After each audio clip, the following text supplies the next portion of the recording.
मैं जो बात कर रही हूँ वो समथिंग अगर आप लेके चलें तो 7-8 साल पहले की है। मुझे आज तक उस चीज़ का ट्रॉमा है, मुझे डर लगता है शादी से। वो अरेंज मैरिज हो, लव मैरिज हो, मैटर ही नहीं करता है।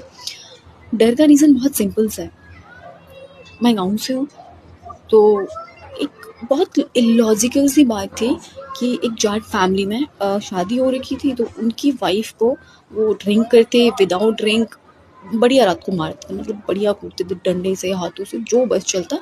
सुबह उसके नील पड़े हुए हैं प्रॉपर। सुबह वो आ रही है, उठ रही है अपना अराउंड 4 बजे, फिर भैंसों का काम, घर का काम, बच्चों का काम, घर की बकवास, सास-वास सब। और फिर भी उसको नॉर्मलाइज़ किया गया है कि वो उसका फैमिली बैकग्राउंड थोड़ा वीक है तो झेलना पड़ता है, करना पड़ता है। क्यों भाई? मारना-पीटना कब से सही हो गया है? किसने सही कर दिया है? कोई ड्रिंक कर रहा है तो